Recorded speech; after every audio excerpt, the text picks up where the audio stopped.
एका घड्याळात 8:20 आणि 9:08 या दोन्ही वेळ मिनिट काटा आणि तास काटा यात होणाऱ्या कोनाच्या मापातील फरक किती?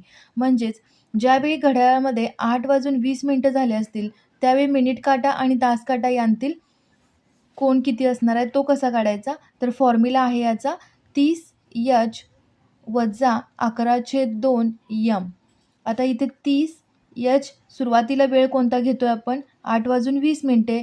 H आहे 8, 11/2 आहे 20. आता याचं उत्तर किती येईल?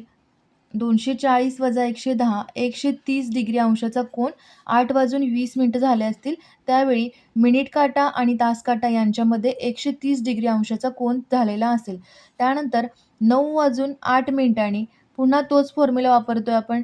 30 गुणिले H किती असणार आहे? 9, 11/2 8 270 वजा 44 226 होतील. आता हा 180 डिग्रीपेक्षा मोठा आहे, त्यामुळं हा 360 मधून वजा करतोय आपण.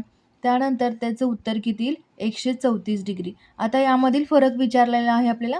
134 डिग्री वजा 130 डिग्री आपलं उत्तर असेल 4 डिग्री. पर्याय क्रमांक 1 आपलं उत्तर असेल.